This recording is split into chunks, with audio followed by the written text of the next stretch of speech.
Today we're going to be showing you how to make chocolate-filled resin dice. Now, everybody already says they want to eat my dice, but you can't eat these. That's not a joke. You cannot eat these. No matter how good... God, they look delicious.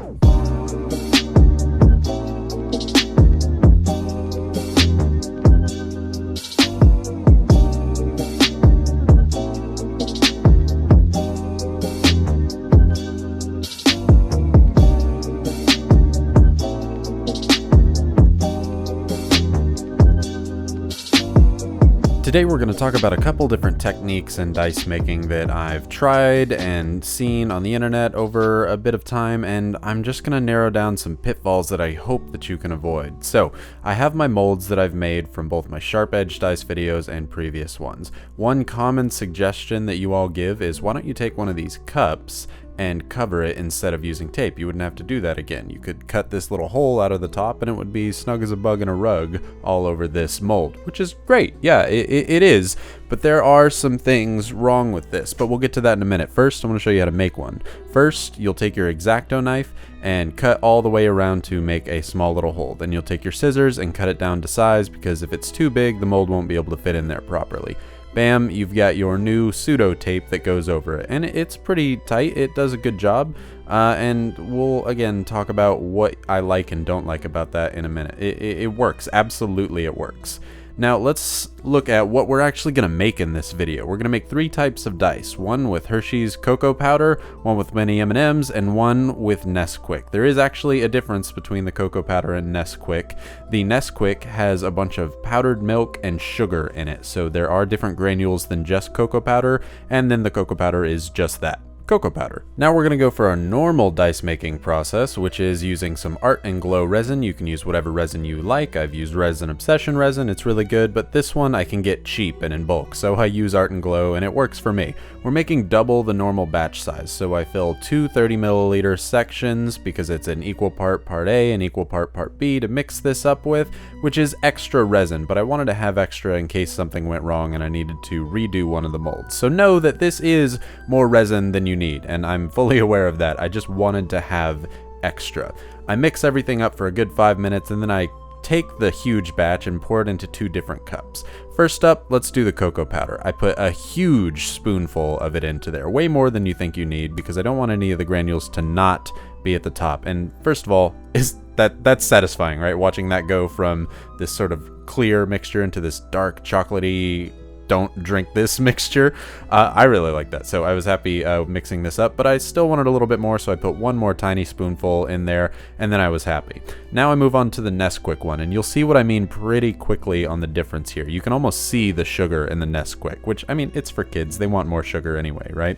So as you're mixing this up, you'll see that there is a different texture that comes out of this. And as we kind of go about looking at the dice here in a minute, you'll notice that more and more. I put some pipettes into the chocolate. I did the double method because I was afraid that it was going to take too long to move up into the pipette, because it is a darn thick mixture. The cocoa powder does not thin it by any means. I put my resin in a hot water bath before I started pouring it, so it is warm, but man, it's still pretty thick. I definitely recommend letting it soak in a tub of hot water for maybe about 10 minutes before you start this project.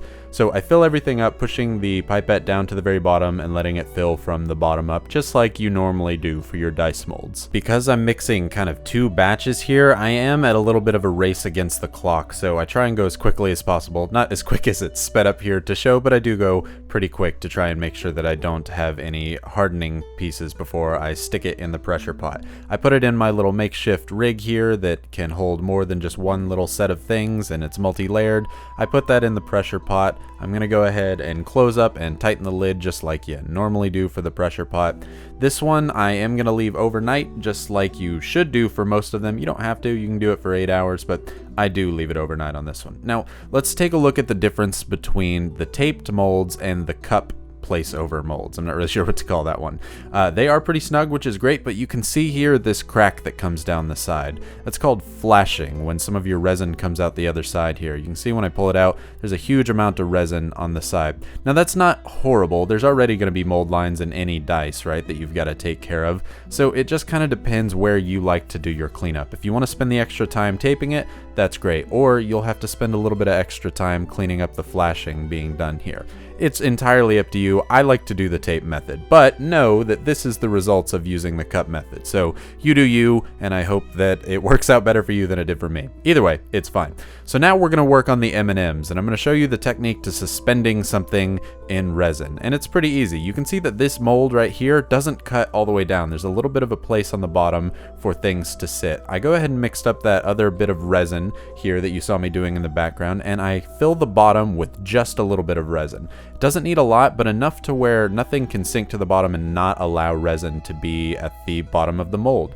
Let it sit there for maybe about 10 minutes before you do anything else. And by anything else, I mean pour some candy in there, because that's what we're doing next. The reason you let it sit there is so that it can kind of start curing and solidifying, enough to where it won't just get pushed out of the way by the M&Ms. Now, there's probably a better way to do this, but it works out really well to just throw a handful in there and then take some tweezers and pick out any M&Ms that cause the mold to not be able to close. It's kind of a simple technique. I had to use the tweezers here to put 2 individual mini M&Ms in the D4 mold because it's just not big enough to hold anything more than 2 mini M&Ms. You could try regular M&Ms, but I guarantee you're not getting more than 1 M&M in any set of dice, maybe 2 in the D20, but it works out. I'm able to get all of them on here. Now I go ahead and tape them up like I normally would and fill the rest of it up with resin. What you need to do with this though is squeeze the resin in slowly, and you have to kind of work the pipette down to the very bottom of the mold because we need that resin to flow from the bottom up.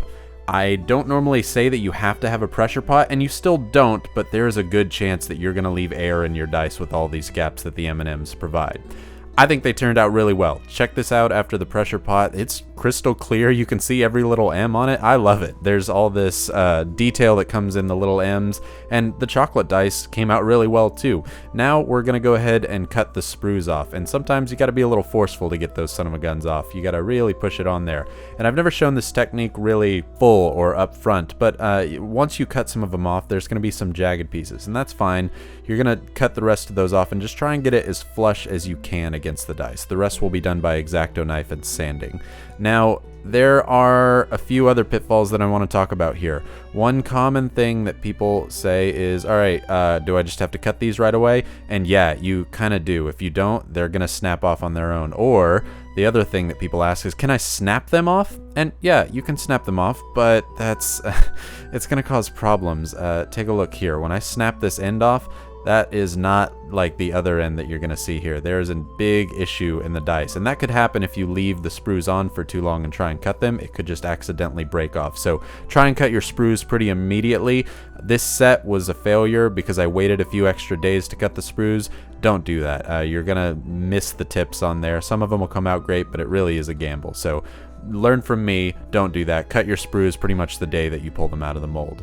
After that, we're going to take our X-Acto knife and try and get it a little bit more flush up against the dice to make sanding easier. Take the X-Acto knife, slice right up along the side of it, and do kind of the curved edge as well so that we get a pretty good approximation of a full dice. Then you sand it like you do in my previous video showing you how to sand things. Now we're going to go ahead and ink up the dice. So I'm using some white paint because it's as close to the M on the M&Ms as I could possibly find. I take the smallest brush that I have and trace around the numbers. You could just throw paint on the whole face of the dice and wipe it off, but that's kind of a waste of paint, right? So I trace around the numbers, and then I take my thumb or other finger and swipe right away across the face of it. That gets most of the paint off, and you've got yourself a nice clean number on the dice.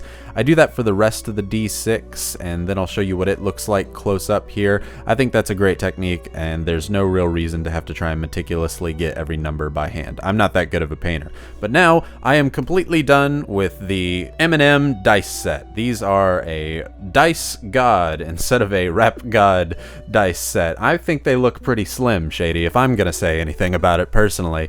I really like them. Of course, they could be a little bit unbalanced. I recognize that wholly, but there's M&Ms covering the entirety of the dice, and honestly, rolling them, I haven't noticed any problems. Now, the Nesquik dice here, you can see the granules in between all of the chocolate granules, right? The sugar and the powdered milk leave voids, which is cool on its own. I kind of wish I was able to complete this set, but the cocoa powder dice, now those look awesome. They are incredibly dark shade of this brown. I got this idea from Peter Brown's channel where he put cocoa powder in resin, and I really do need to finish off a set. This one had the same problem where I waited too long to cut the sprues and most of the tips came off. So I'm not going to finish these dice, but you now know what Nesquik and cocoa powder dice look like. So you can actually go and just make your own now, which is great, but they do serve a second purpose, which I was afraid to mention, but you can put your dice in a nice glass of almond milk. It has to be almond, and then if you mix them up in the oh man, my camera turned off, but